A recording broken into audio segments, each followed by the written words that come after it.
सुप्रभात प्रिय विद्यार्थियों। बाणभट्ट के बारे में एक उक्ति प्रसिद्ध है, बाणो उच्छिष्टम जगत् सर्वम। कथामुख के आधार पर, कादम्बरी के कथामुख के आधार पर हम इस उक्ति पर चर्चा करने जा रहे हैं। संस्कृत का गद्य साहित्य परम ललित और सुसमृद्ध है। इसमें गद्य सम्राट बाणभट्ट का स्थान अपनी अनुपम विशेषताओं के कारण मूर्धन्य है। किसी प्राचीन आलोचक ने बाणभट्ट की सर्वतोमुखी प्रतिभा के आधार पर साहित्य से प्रभावित होकर घोषणा कर दी, बाणो उच्छिष्टम जगत् सर्वम। अर्थात यह सारा संसार बाणभट्ट की झूठन है। इसका तात्पर्य सीधे शब्दों में यही है कि संसार की कोई वस्तु वास्तविक या काल्पनिक ऐसी नहीं जिसका स्पर्श बाणभट्ट की लेखनी से न किया हो।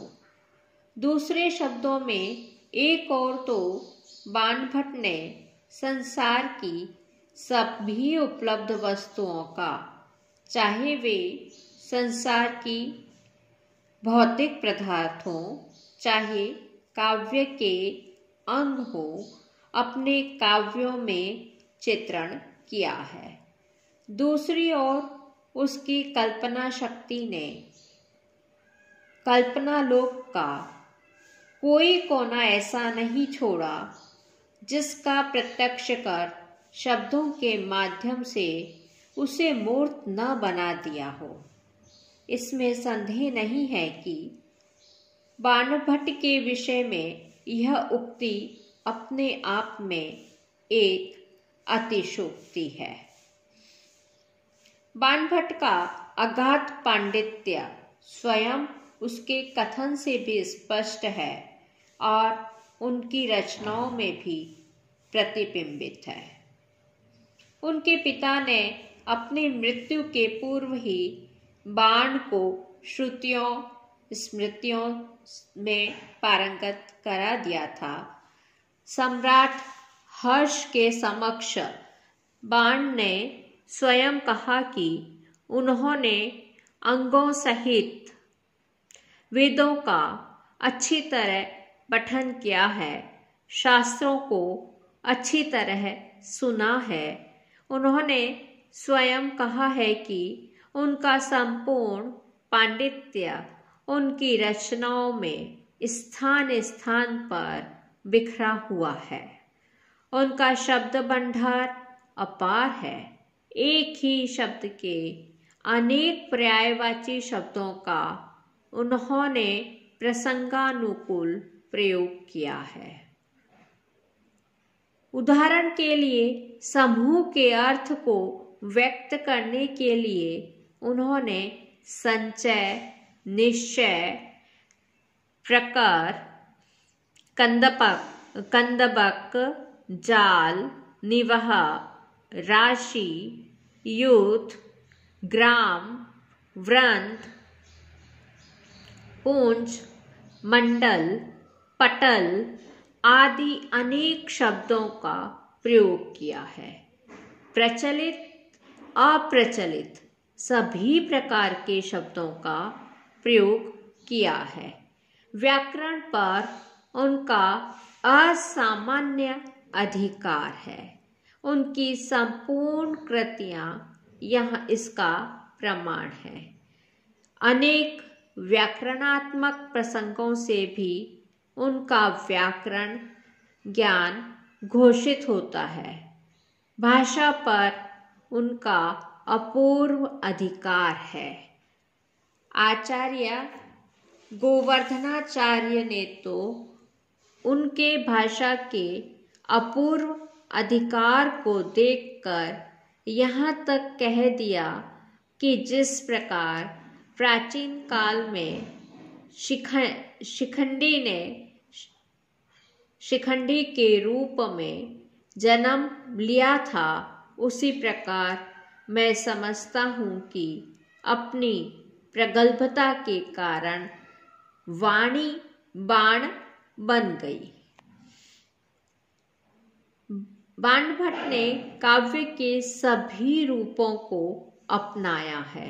उन्होंने अपनी रचनाओं के लिए मुख्यतः गद्य को चुना है, जिसको कवियों की कसौटी कहा गया है। गद्यम कविनाम निकषम वदन्ति। किंतु पद्य की भी उन्होंने नितांत उपेक्षा नहीं की है। अपने गद्यात्मक कृतियों के आरंभ में और कहीं कहीं मध्य में भी पदों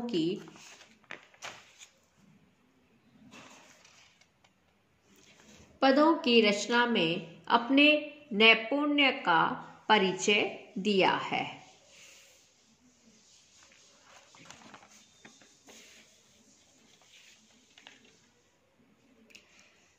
गद्य की मुख्यतः 4 शैलियां हैं: मुक्तक, वृत्तसंधि, उत्कलित,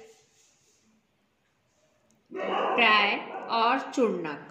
मुक्तक शैली में समासों का पूर्ण अभाव होता है। वृत्तगंधी में छंदों के खंडों का प्रयोग गद्य में ही हो जाता है। उत्कलिका प्राय शैली में दीर्घ समासों की बहुलता होती है। चूर्णक शैली में कम समासों का प्रयोग होता है। बाणभट्ट ने वृत्तगंधी शैली को छोड़कर अन्य सभी शैलियों का प्रचुरता से प्रयोग किया है।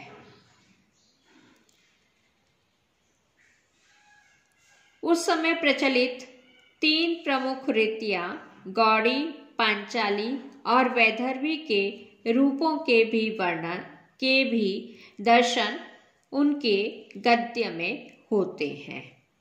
भावों और रसों का चित्रण मानव मन के सूक्ष्म निरीक्षण को द्योतित करता है।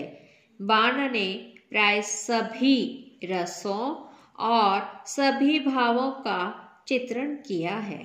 श्रृंगार रस और प्रेम के विविध रसों को उससे संबंधित सूक्ष्म भावनाओं को चित्रित करने में भी वे निपुण हैं। उनकी कादम्बरी श्रृंगार रस का ही मूर्त रूप कही जा सकती है।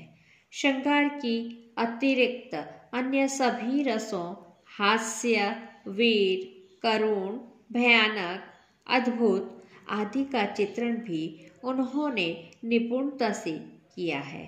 कादम्बरी में जरद्रविड़ धार्मिक के चित्रण का सुंदर चित्रण किया है। रसों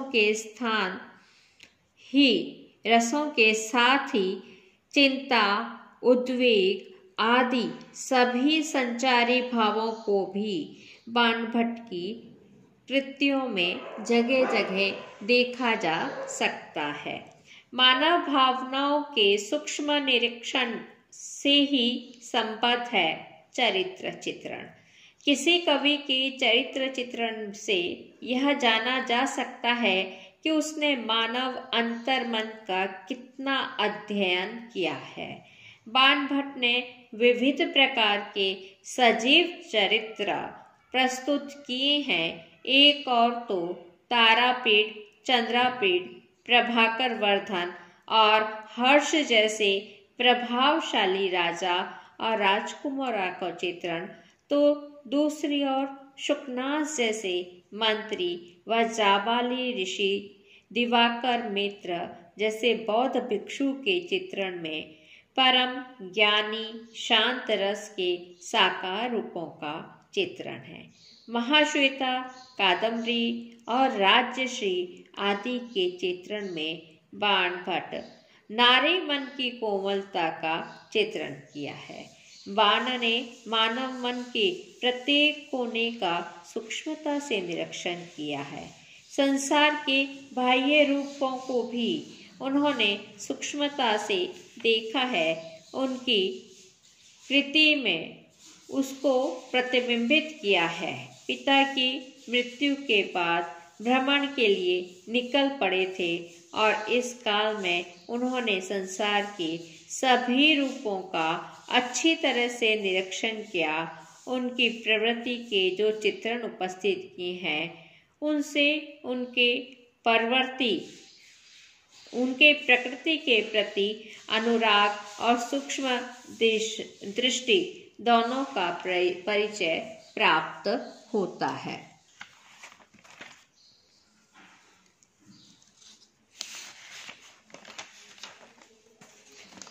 बाणोचित जगत सर्वम कि यदि हम संक्षिप्त मीमांसा करना चाहें तो निम्न स्तंभों का पर्यालोचन अपेक्षित है। पहला, बाण अपने युग के अत्यंत अनुभवी सामाजिक स्थिति का साक्षात अवलोकन करने वाले सहृदय कवि थे। दूसरा, उनके पास अपार शब्द भंडार था। तीसरा, वे गद्य को ओज समाज भूयस्वम की कसौटी पर कसा हुआ होने पर ही श्रेष्ठ मानते थे।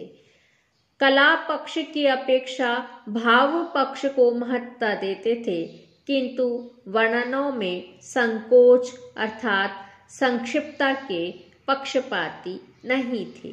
किसी भी विषय का सर्वांगीण सूक्ष्माति सूक्ष्म निरीक्षण पूर्वक वर्णन करते थे।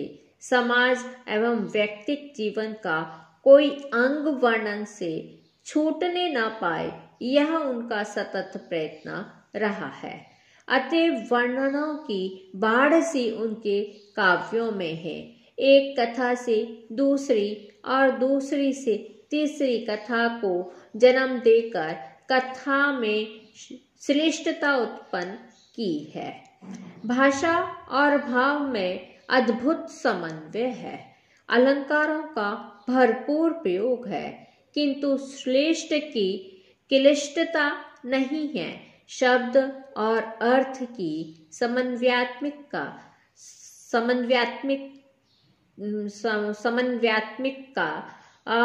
पांचाली शैली का प्रयोग किया है।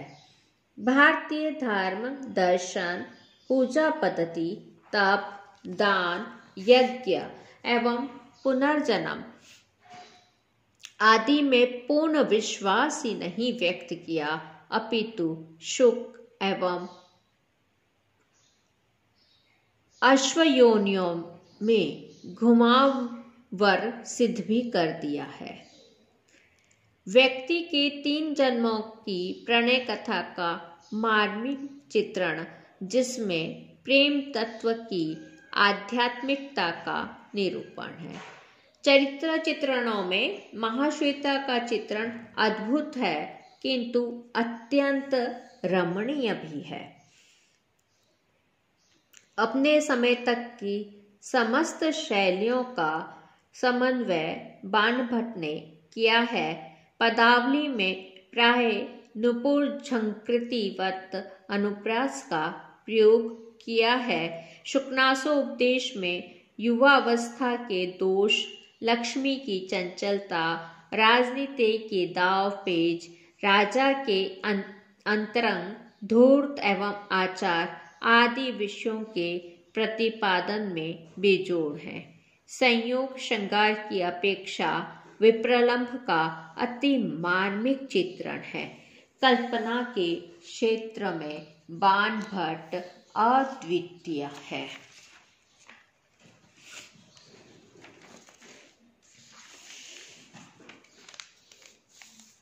प्रकृति के अंतः एवं बाह्य उभय विधि रूपों का सजीव चित्रण किया है। गद्य की दोनों विधाओं आख्यायिका एवं काव्य कथा को कहने वाले एकमात्र कवि हैं। न इनमें पूर्व न बाद में अभी तक किसी ने गद्य के इतने सर्वांगपूर्ण ग्रंथ लिखे हैं। इन्हीं समस्त विशेषताओं के आधार पर यह कहना सर्वथा संगत है कि परवर्ती कवियों साहित्यकारों के लिए कुछ भी नवीन कहने या लिखने के लिए अवशिष्ट नहीं रहा। जो कुछ भी है वह सब बाण भटकी झूठन ही है।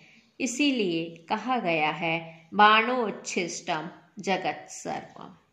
धन्यवाद।